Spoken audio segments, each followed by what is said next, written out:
It began when a spark of life entered my creation. All my life I had been obsessed with the sciences, the study of human anatomy, and natural philosophy. But most of my time had been devoted to the study of death. How ironic, for it seemed death was destined to follow me all my life.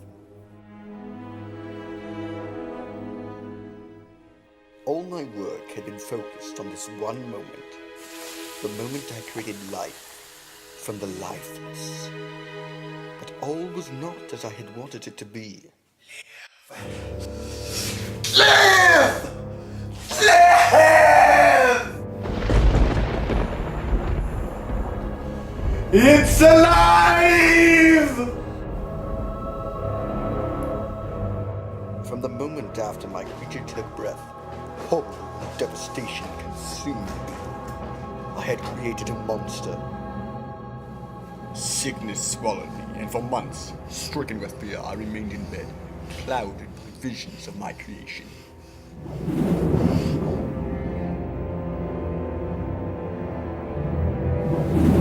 Elizabeth!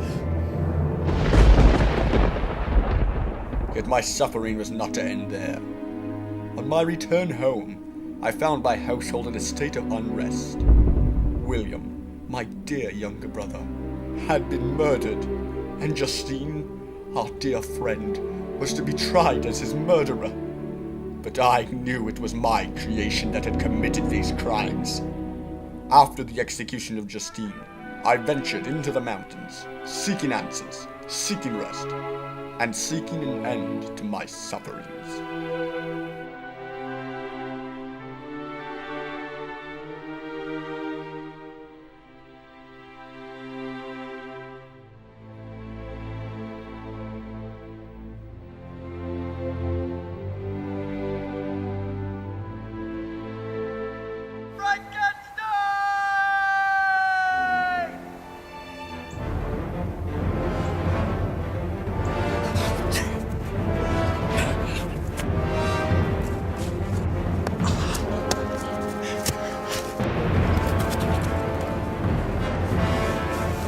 Devil!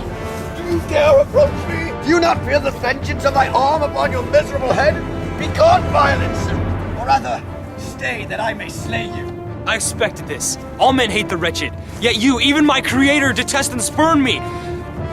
We are bound by ties only dissoluble by the annihilation of one of us. Vile beast! The fires of hell are too mild for thy crimes. On me that I may extinguish thee!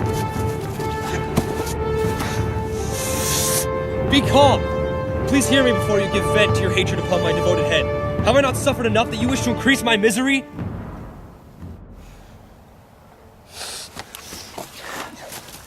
Begone, vile insect! I will not hear you! What can I do for you to show me compassion? Even you, my creator, disdain me. Please, just hear my story. It may be long, it may be strange, but it may open your eyes that are so blinded by hatred. It is with considerable difficulty that I recall the beginnings of my being. The world appeared dark and without form, but I soon learned to distinguish between the various senses that I felt. I found myself alone in a world that did not want me. When I searched for food in the nearby village, the people would chase me out, a mad mob bent on my annihilation.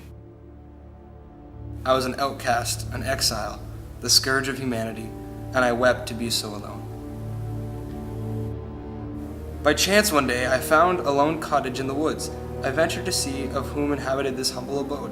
Within, I found cottagers whom I would soon learn to call my protectors.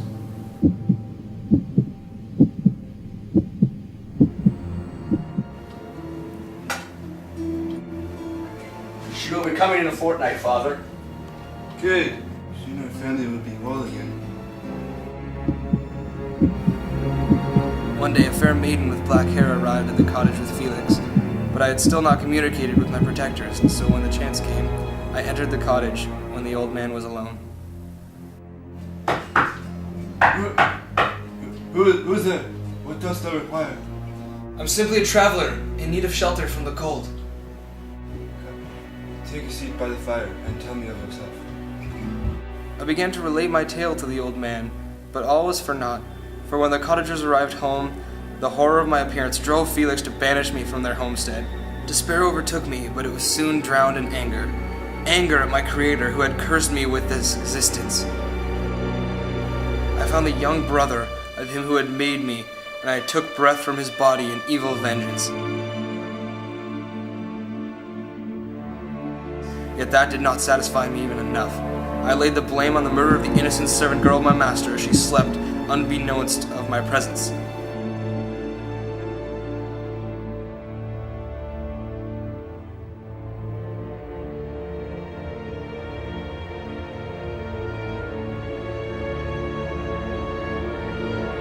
But I was torn inside, horrified of the crimes that I had committed.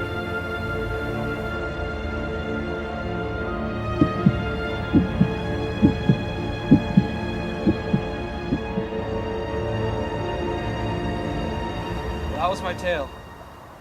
I often haunted the spots where these scenes had taken place, often wishing to see you, other times wishing to kill myself, all the while consumed by a burning passion that only you can fill. I'm alone and miserable, since man will not communicate with me. A being so wretched as myself would not deny herself to me. You must create this! No. No. No! I do refuse it! And no amount of torture shall ever have me consent! Shall I create another like you, whose joint wickedness will lay desolate the world? No! Begone, vile insect! I will not consent! You are in the wrong. Do you not think it tortured me inside to kill those that you held dear? Even you, my own father, would have me tremble to dust? All I desire is for one to sympathize with me. We would run away into the wilds, away from man, and live in peace. So I have it from your mouth, but there is no assurance that she will consent to these promises. No, I will not consent. Now leave, and never return. You will regret this day as long as you live!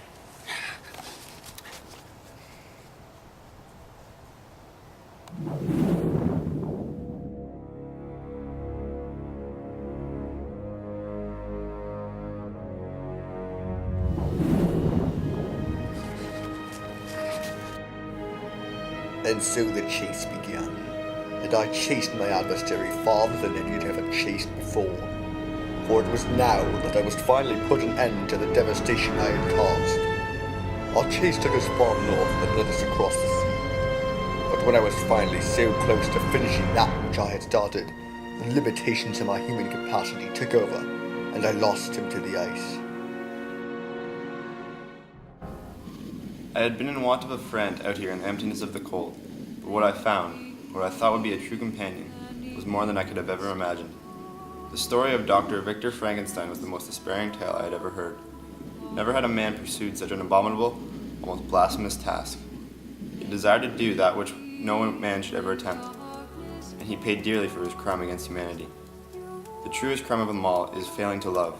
The story of this man's life loudly proclaims the importance of a true love, without which no living creature can survive. As I watched the beast carry away his unloving creator with such a care, I realized how the creature so wanted to love. But yet this world was so cruel to those who cry out for it. Though the beast was never loved by anyone, for even a second of his existence, his undying love for his creator shines through to me now. How strong is the power of love that bounds us all. Perhaps a world without love would be as tragic as this wretched tale.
you.